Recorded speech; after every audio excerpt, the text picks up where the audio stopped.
विश्वास पाटलांची साहित्य संमेलनाच्या अध्यक्षपदी महामंडळानं जी नियुक्ती केलेली आहे ते विश्वास पाटील आता आपले रंग दाखवू लागलेले आहेत. सुरुवातीला आम्ही त्यांचं एक घरातला प्रतिनिधी म्हणून मी त्याचं स्वागत केलेलं, पण नंतर विश्वास पाटील ज्या पद्धतीनं थापा मारतायत, त्यांचं जे थापाडेपण आहे हे माझ्या एक दोन लेखांनी निश्चितच ते समोर आणलेलं आहे, मराठी जगताच्या समोर आणलेलं आहे.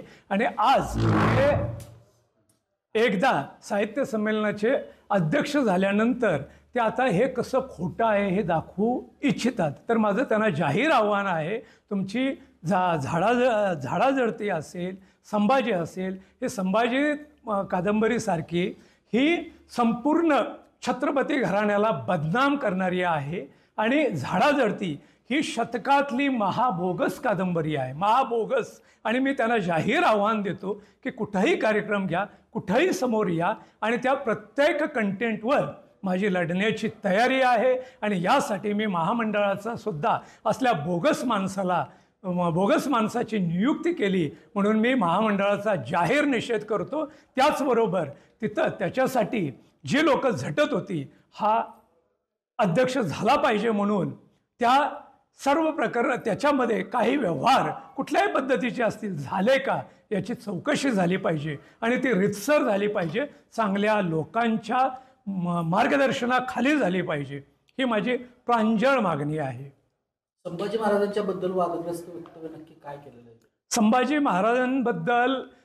महाराजांबद्दल त्यांनी जे गोदा दाखवलेली आहे आणि गोदातील लाईन मारणारी म्हणजे ज्याला आपण लाईन मारणारी म्हणू थोडक्यात, ती अशी ती बाई ते चित्रण केलेलं आहे. आणि दुसरं, जो अण्णाजी दत्तोची पोरगी म्हणजे गोदा, मला वाटतं अण्णाजी दत्तोची जी मुलगा हंसा, ती जी आहे ती त्याच्या म्हणजे संभाजीराजांच्या महालात घुसते, त्यांना मिठी मारते, माझ्या राज्या वगैरे म्हणते. एखाद्या तमाशापटासारखं त्यांनी त्या कादंबरीचा तमाशा करून ठेवलेला आहे आणि हे अत्यंत घृणास्पद कृत आहे.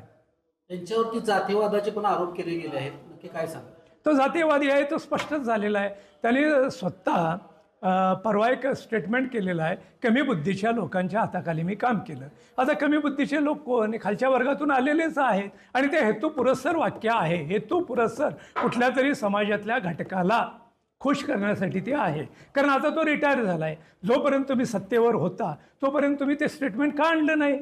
तेव्हा ज्यावेळी तुम्ही तिथं काम करत होता. बरं, आता ह्यात दुसरा एक मुद्दा असा आहे, जर विश्वास पाटलांना ते कमी बुद्धीचे आहे असं वाटतं तर विश्वास पाटलाचा झोपडपट्टी पुनर्विकासमध्ये जो भ्रष्टाचार बाहेर आला, लोकसत्तेनं बाहेर काढला, तो काय महान बुद्धीच्या माणसाकडून झाला असं म्हणायचं का?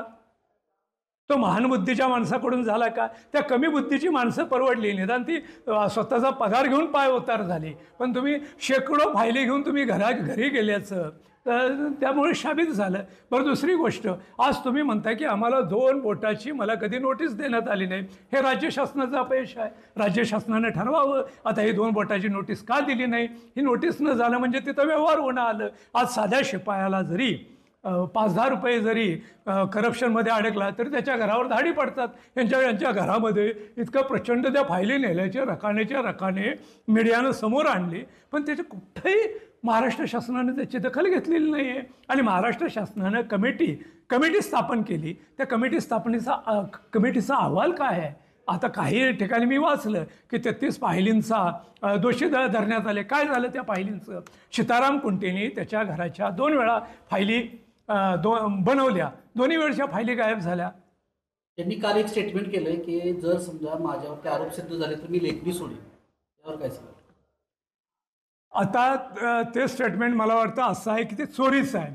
तर आता हेमंत टकले यांनी विश्वास पाटलांनी आपल्या क्रांतीसूर्य या कादंबरीमध्ये अण्णाभाऊ साठेंच्या साहित्यातले कसे प्रसंग घेतलेले आहेत, कुठल्याही पात्राचं नाव न बदलता, कुठलाही डायलॉग न बदलता, याचा अर्थ आता विश्वास पाटलांनी सांगावं, पुढची भूमिका घ्यावी.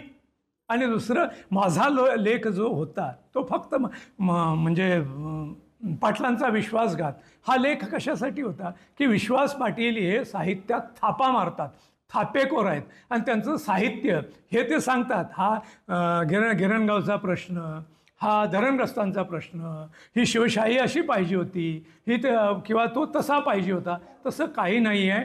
हे याचे मनचे पतंग आहेत. किंवा एखाद्या ठिकाणी आता म्हणजे साधारणतः हा माणूस बोगस आहे आणि बोगस सगळे बोगसगिरी करतो साहित्यात. तुमचा या अध्यक्षपदाला विरोध आहे का?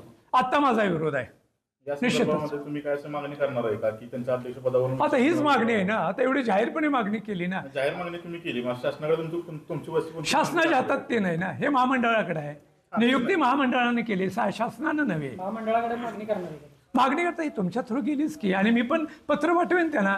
आजपर्यंत मी कधीही पत्र पाठवलं नव्हतं. इव्हन नाशिकचा साहित्य संमेलनामध्ये त्यांना स्वागताध्यक्ष केलेलं, तेव्हाही साहित्य क्षेत्रातला एकमेव मी होतो त्याचा निषेध करणारा. तेव्हा मी महामंडळाला पत्र पाठवलं नव्हतं, पण मीडियासमोर मी बोललेलो होतो. तुम्हाला असं म्हणाले का सक्का भाऊ पक्का वैरी आहे? अजिबात नाही आहे, कारण मी त्याचं पहिल्यांदा स्वागत केलंय. आज मला त्याने ही भूमिका घेणं भाग पाडलं.